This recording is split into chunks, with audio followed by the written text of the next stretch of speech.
नमस्कार, जय गुरु जी सारी संगत को। आज का सत्संग बहुत ज़्यादा इमोशनल सत्संग है। सुनते हुए ही मैं काफ़ी भावुक हुआ और मैं आपके सामने रखूँगा। ज़्यादा नहीं मैं बोलूँगा, बस आंटी को मैं, शिल्पा जी को जिन्होंने सत्संग शेयर किया है, Shilpa Babbar ji, I just wanted to say thank you to you aunty. और जिस सिचुएशन से आप निकल रही हैं और निकली हैं, और बहुत ही ज़्यादा डिफ़िकल्ट सिचुएशन है। I hope and pray to Guru ji कि आपका जो भी सिचुएशन चल रही है लाइफ में, you will come out from this situation very soon. क्योंकि इनका 7 या 8 बार आई थिंक इनका मिस कैरेज हो चुका है।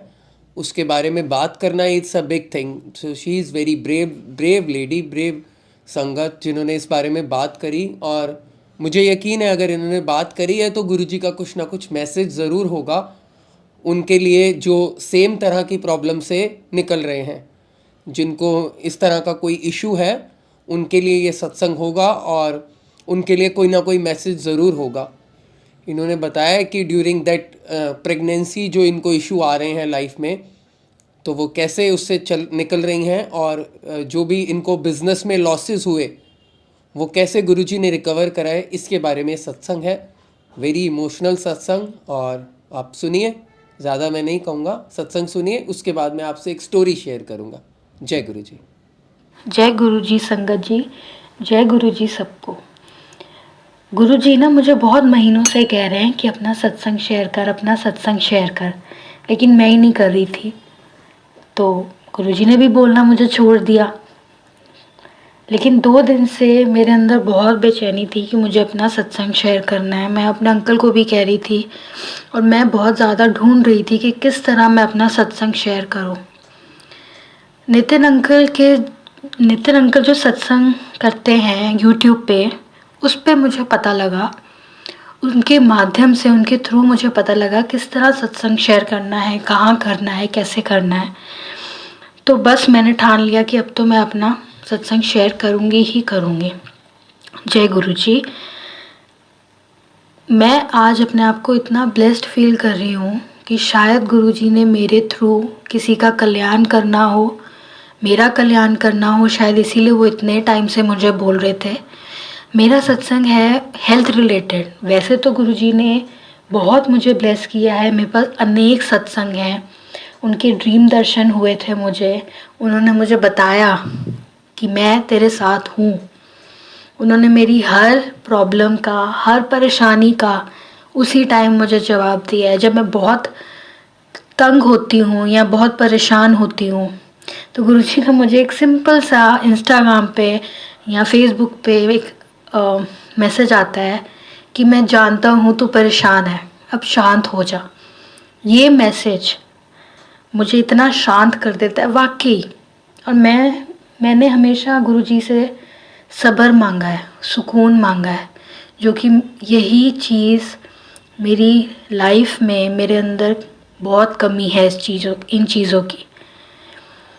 ठीक है, बैक टू माय हेल्थ सत्संग। कोविड की वजह से बहुत ज़्यादा हमारे को लॉस हुआ। हमारा घर बार, कहते हैं ना, सब कुछ जो आपकी जमा पूंजी होती है वो बिक जाना क्या होता है, मुझे उस टाइम महसूस हुआ।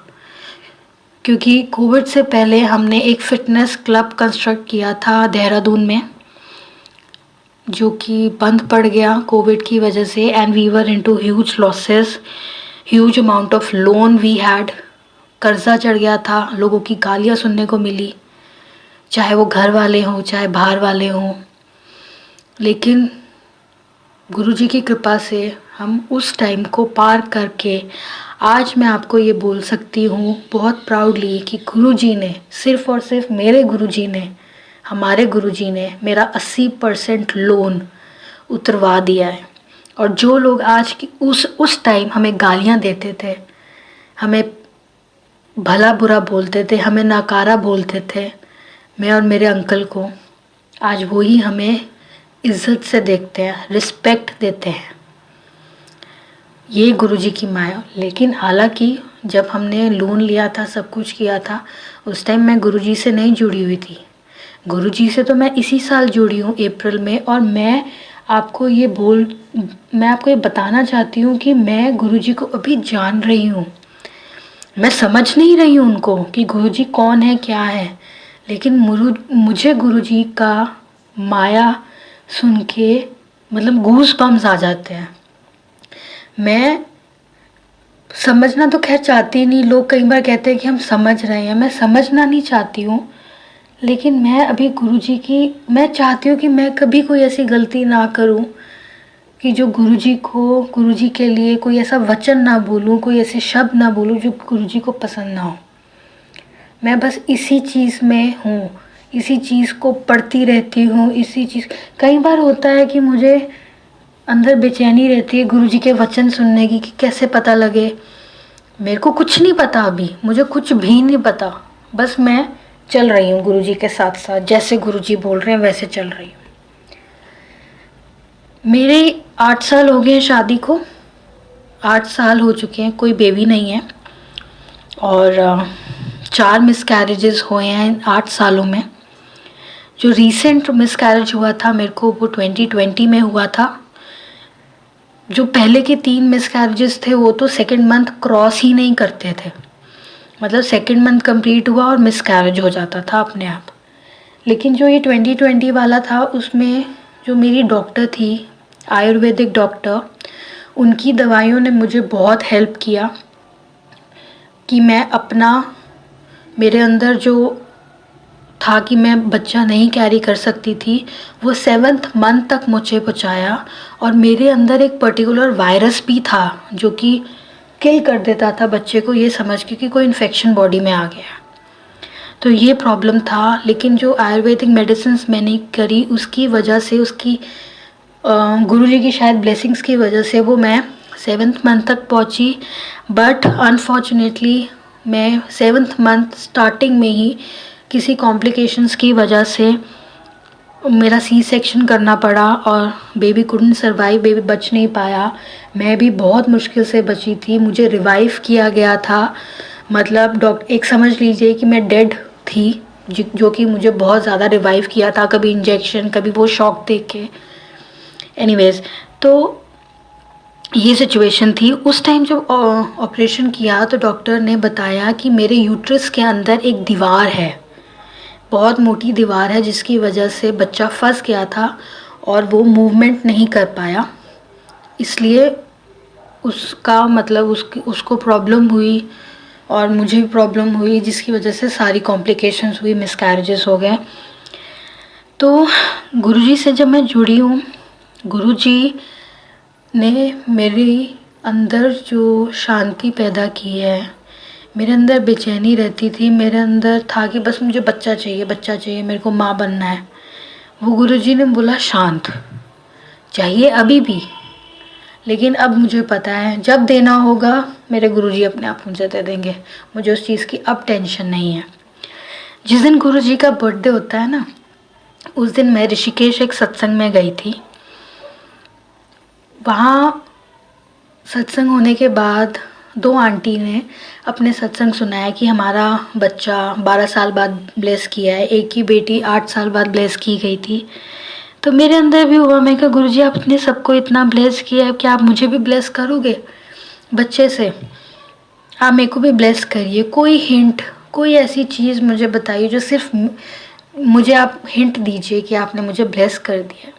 उसी टाइम ना थोड़े 5-7 मिनट बाद मतलब पूरे पंडाल में हड़कंप मच गया कि गुरुजी आए हैं, गुरुजी आए हैं।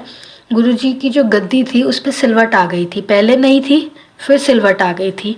तो मैं जानती हूँ, मैंने देखा है कि गुरुजी ज़रूर आए थे, लेकिन मैं बेवकूफ़, मैंने कहा गुरुजी आपने तो ये सबको हिंट दिया ना किसी बात पे, एक ऐसा हिंट, एक ऐसी चीज़ जो सिर्फ मेरे लिए हो और मुझे समझ आए कि यहाँ आपने मुझे ब्लेस कर दिया।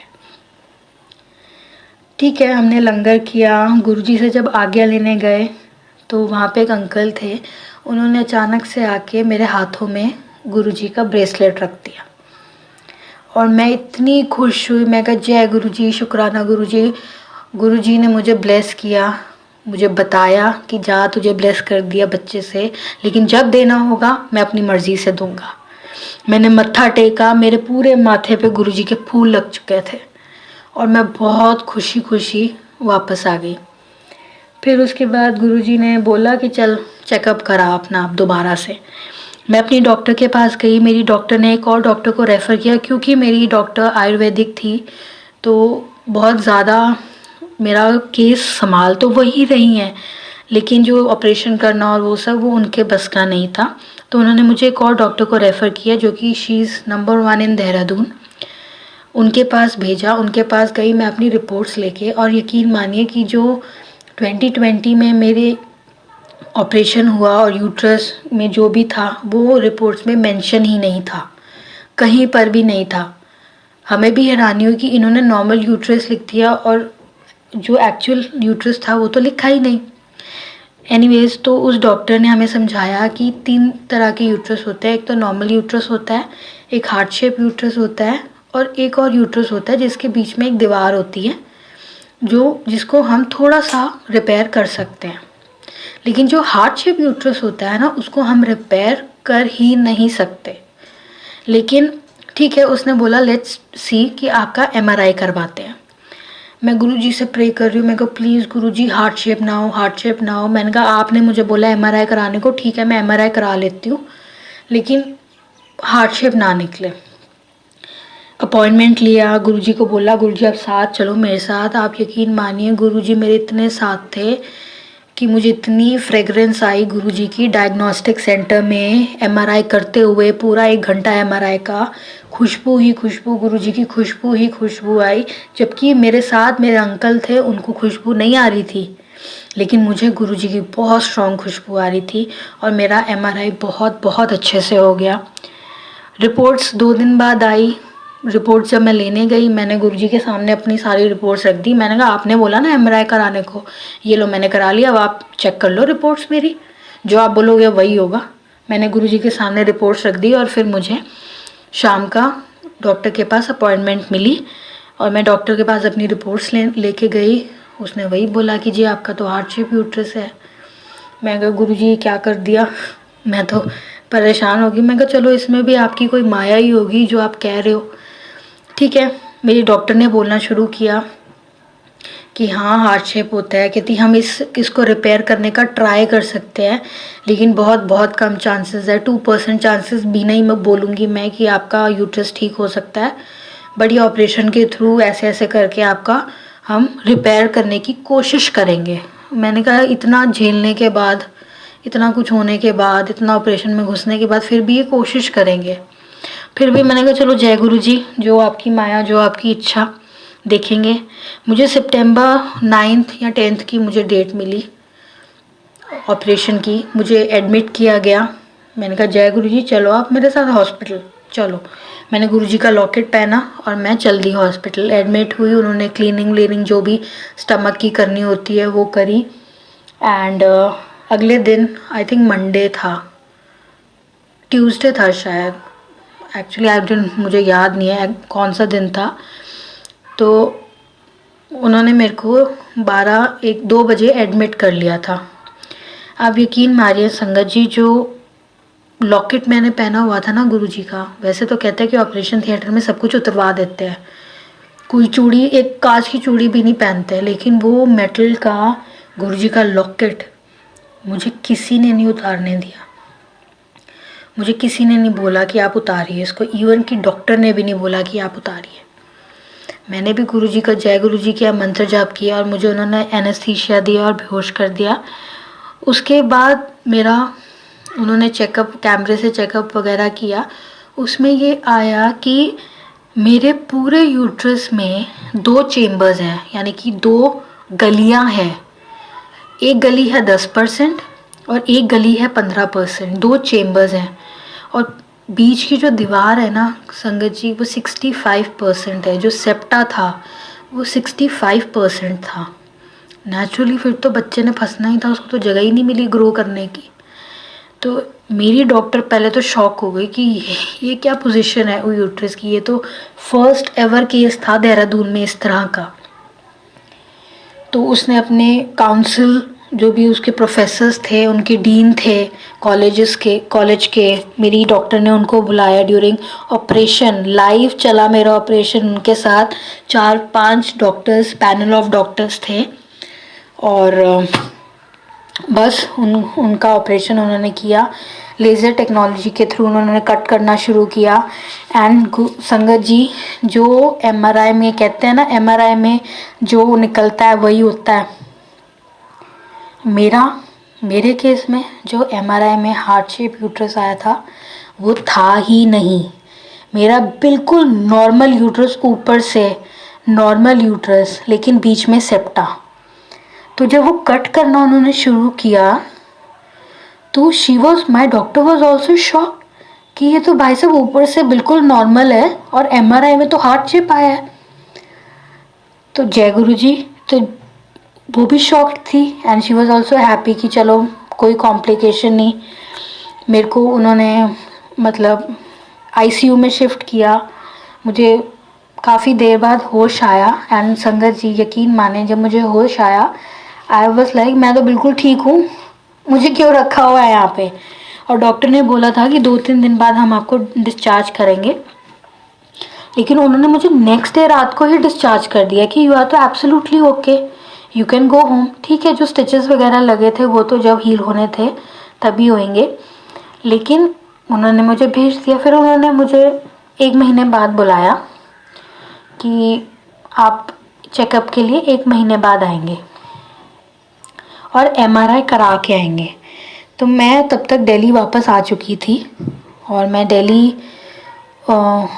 जब वापस आई हूँ तो यहाँ पे आके हमने अपॉइंटमेंट ली एमआरआई की, फिर से चेकअप कराया, फिर से एमआरआई कराई, फिर से गुरुजी मेरे साथ थे। गुरुजी ने मुझे पूरे एमआरआई में पूरे 1 घंटे के लिए नींद दिला दी। मतलब मैं होश में भी थी और मैं सो भी रही थी। मतलब मेरा पूरा एमआरआई, दोनों एमआरआई बहुत ही मज़े से हुए। जबकि लोग, मैंने सुना है, बहुत घबराते हैं, लेकिन मेरा तो बहुत ही मज़े से हुए।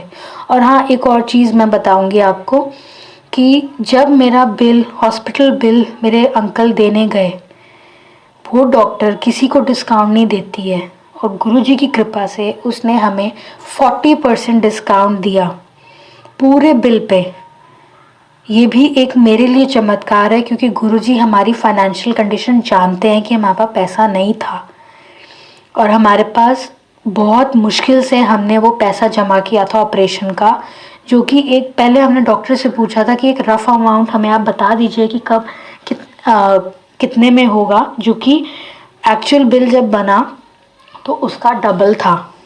लेकिन हमारे पास तो नहीं थे, लेकिन गुरुजी जानते थे हमारे पास नहीं है इतने पैसे, और डॉक्टर ने बगैर किसी उसके हमें 40% हमें टोटल बिल पर डिस्काउंट करवा दिया, जो कि हम इस चीज़ का बहुत शुक्राना अपने गुरुजी को करते हैं, बहुत शुक्राना करते हैं। ठीक है, तो फिर मैं जब एमआरआई अब मेरा हुआ दिल्ली में और मैं सेकंड टाइम चेकअप कराने गई अपनी दोबारा से ऑपरेशन के बाद, तो मेरी डॉक्टर वॉज टोटली शॉक्ड कि भाई ये एमआरआई जो था फर्स्ट टाइम, वो एक्चुअल में जब हमने ऑपरेशन में देखा वो तो था ही नहीं वैसा। मतलब हार्ट शेप लिखा हुआ था उन्होंने, जबकि उनकी जो वो एमआरआई की फिल्म होती है उसमें भी हार्ट शेप आया है। लेकिन जब उन्होंने वो कैमरा वैमरा इंसर्ट करके उन्होंने जब मेरा यूट्रस एक्चुअल में चेक किया, वो तो नॉर्मल निकला, सेप्टा वो दीवार काटने के बाद। और मैंने मन में बोला, मैंने कहा ये तो मेरे गुरुजी के अलावा कोई कर ही नहीं सकता है। और मेरे अंकल को भी पता था और उन्होंने हल्के से मेरे कान में बोला जय गुरुजी। मैं कहा देखा नीरज, मैं कहा ये मेरे गुरुजी का कमाल है। तो डॉक्टर वॉज ऑल्सो कहती है आपका हील बहुत अच्छे से हो रहा है, आपका ग्रो बहुत अच्छे से यूट्रस कर रहा है, क्योंकि उसको ये डर था कि भाई कहीं ऑपरेशन के बाद ना यूट्रस श्रिंक हो जाता है, चिपक जाता है, तो वो ना हुआ हो। बट गुरुजी की दया से सब कुछ ठीक है, everything is absolutely normal, I am healing well. और मतलब ये मेरे लिए बहुत बड़ा सत्संग है कि जहाँ मेरे अंदर जो इतना बड़ा सेप्टा था, इतना बड़ा दीवार था, वो हार्ट शेप यूट्रस को कैसे गुरुजी ने एक नॉर्मल यूट्रस कर दिया। ये माया, ये महिमा सिर्फ मेरे गुरुजी के पास है। मेरे गुरुजी जानते हैं। जय गुरुजी, शुक्राना अनंतम करोड़। मैं जितना आपका शुक्राना करूं मेरे मालिक, आपका बहुत कम है। आपको मैं एक बात बताती हूँ संगत जी, जो मेरे गुरुजी हैं ना, हमारे जो गुरुजी हैं वो मेरे पापा भी हैं, मेरी मम्मी भी हैं। मेरी मम्मी है नहीं, मेरी मम्मी गुरुजी के पास ही है। मेरी मम्मी की डेथ को 8 साल हो चुके हैं। मेरी शादी के 10 दिन बाद ही मेरी मम्मी की डेथ हो गई थी। और मेरे पापा ने मुझे और मेरी सिस्टर को अपने पास अपने घर आने से मना कर दिया हुआ है। तो आप समझ लीजिए आज की डेट में ना मेरे पास कोई मायका नहीं है। लेकिन आज मैं आपको प्राउडली कहूँगी, जो मेरे गुरुजी का बड़ा मंदिर है वो मेरा मायका है। आज मुझे सुकून वहीं जाके आता है। मुझे ऐसा लगता है कि आज मैं अपने पापा के पास आई हूँ, आज मैं अपनी मम्मी के पास आई हूँ, आज मैं अपनी मायके आई हूँ। संतुष्टि, सब्र, सुकून, दिल को राहत, ऐसा लगता है दिल पे किसी ने ना बर्फ़ रख दी हो, वो महसूस होता है मुझे बड़े मंदिर जाके। एक ऐसा दिन नहीं बीतता, एक ऐसा पल नहीं बीतता जब मैंने गुरुजी से कोई बात ना करी हो, कोई बात शेयर ना करी हो। बड़े मंदिर जाके ही मुझे बहुत सुकून, बहुत ज़्यादा सुकून मिलता है। मेरा घर है वो, मैं तो मायका है वो, मायका। क्यों? क्योंकि मेरा अपना कोई घर नहीं है। जो मेरा ससुराल है वहाँ पे भी हमें बोला जाता है, मेरे और मेरे अंकल को, ये तुम्हारा घर नहीं है। मेरे घर पे तो मुझे मना ही कर दिया आने से। तो एक घर है मेरा, मेरा बड़े मंदिर। इससे बड़ी ब्लेसिंग्स मेरे लिए और कुछ नहीं है कि मेरे पास एक दर है जाने को, जहाँ मुझे कभी मना नहीं किया जाएगा कि तू यहाँ मत आ, या ये तेरा घर नहीं है, या तेरा दर नहीं है। ये मेरे गुरुजी का घर है। और कोई भी इस दुनिया में ऐसा आज तक या कभी भी पैदा नहीं हुआ जो मुझे ये बोले कि तू बड़े मंदिर नहीं जा सकती। मेरी जान बसती है गुरुजी में। गुरुजी ने मेरे को बहुत बहुत टाइम टाइम पे ब्लेस किया है। गुरुजी आज भी मुझे ब्लेस कर रहे हैं। गुरुजी, मैं चाहूँगी कि आप सभी को गुरुजी ब्लेस करें, सबका भला करें। इसी तरह गुरुजी का परिवार बढ़ता रहे। जय गुरुजी, शुक्राना गुरुजी, शुक्राना सारी संगत का जिन्होंने मेरा सत्संग सुना। जय गुरुजी, शुक्राना गुरुजी।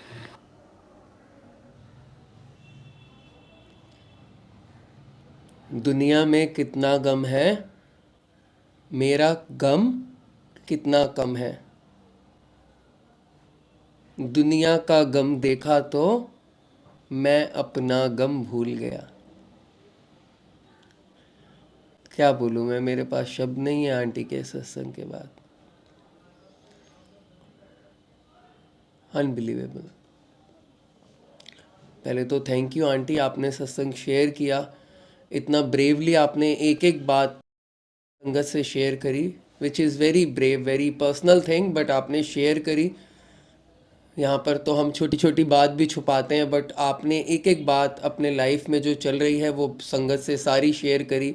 चाहे वो आपके पर्सनल लाइफ में फैमिली को लेकर हो, आपके फाइनेंस को लेकर हो, हेल्थ को लेकर हो, सारी बात आपने रखी, which is very brave.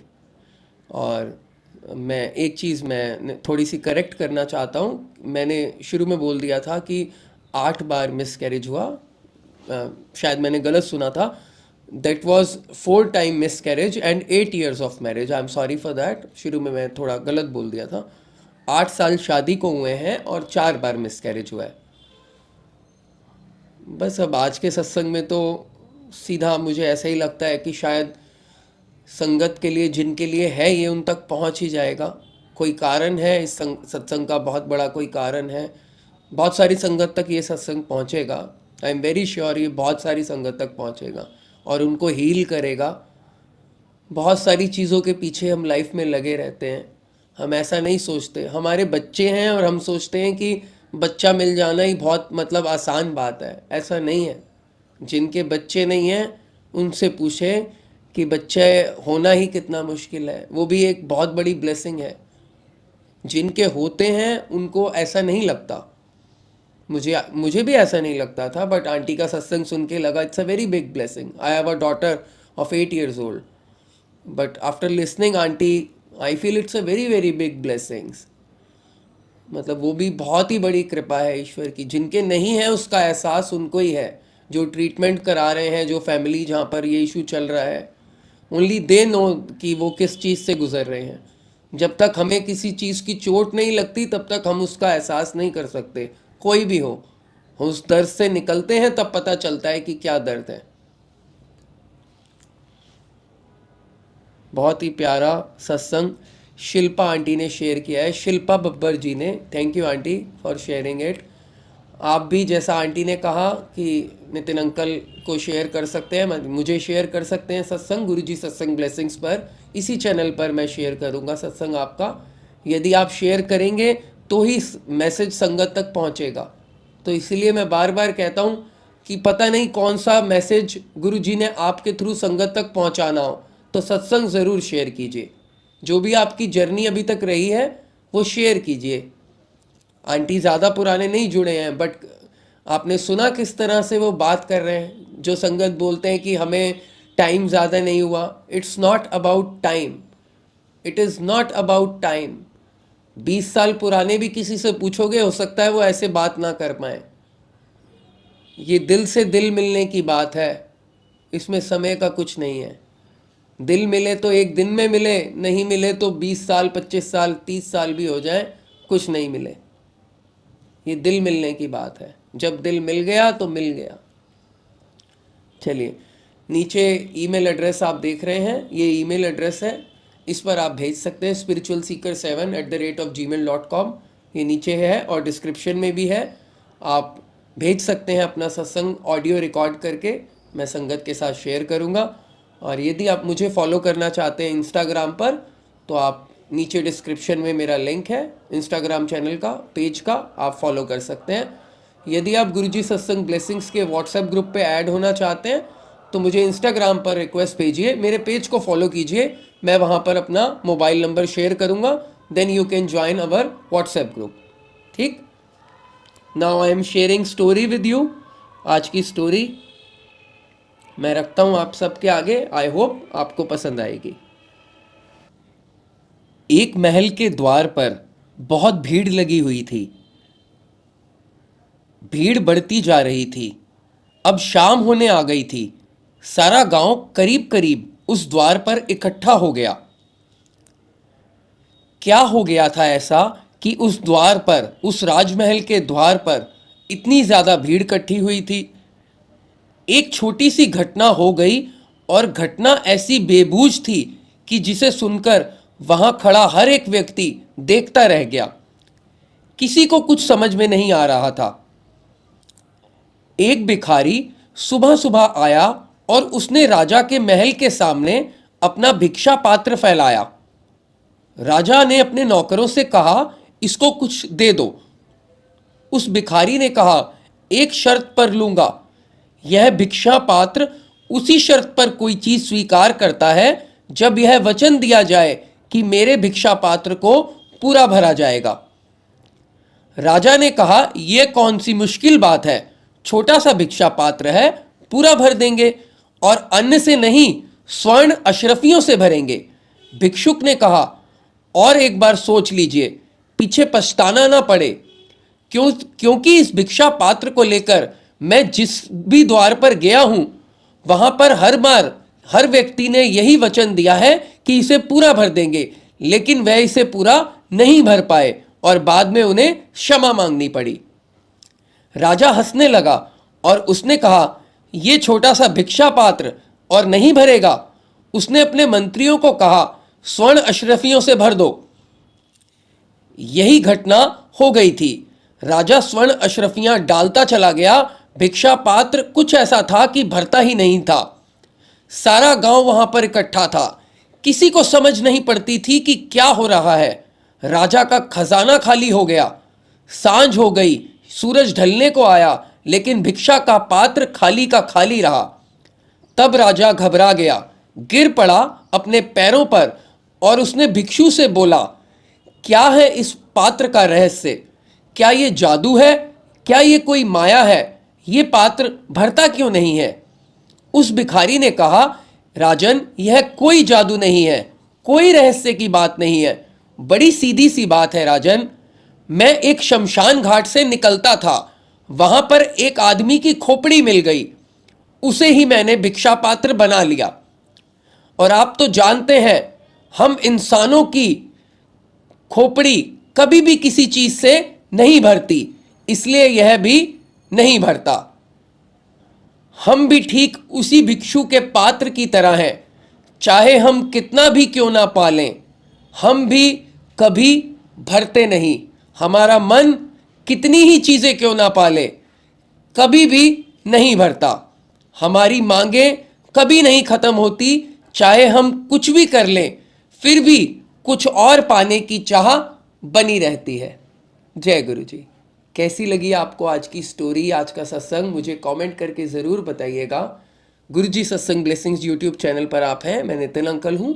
I will see you very soon with the new story, new सत्संग। तब तक अपना ख्याल रखिए। जय गुरु जी। Thank you very much. Bye bye.